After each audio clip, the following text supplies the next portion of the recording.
Dobrý den! V Čáslavi jsme se připojili ke Dni země, stejně jako obyvatelé více jak 190 zemí světa.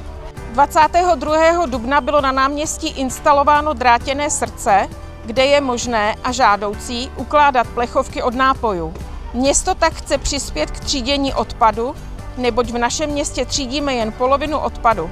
Další polovina je jako směsný odpad uložena na skládkách. A to nechceme. Naším cílem je více třídit a každý musí začít u sebe. Ve spolupráci se spolkem Každá plechovka se počítá bude drátěné srdce na Čáslavském náměstí instalované až do začátku června. Občané tak budou mít nejen možnost třídit, ale zjistit informace, proč je třídění důležité. Po skončení akce bude celý obsah odevzdán odpadové společnosti k další recyklaci.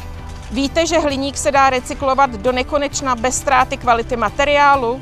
Jeho recyklace uspoří 95 % energie oproti výrobě nového materiálu. V Evropě je zrecyklováno až 75 % nápojových plechovek. U nás naopak 70 % těchto plechovek končí v popelnicích na směsný komunální odpad a tím pádem na skládkách. 4 % zůstávají pohozené v přírodě. Pouze 26 % plechovek od nápojů končí ve tříděném odpadu a jsou použitelné k další recyklaci. Pojďme to změnit.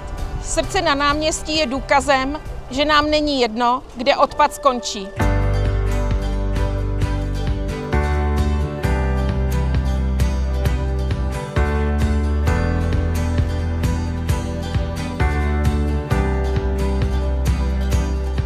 V rámci Dne země každá základní škola zasadila strom pod Žižkovou bránou. A všichni se na ty stromy můžete přijít podívat.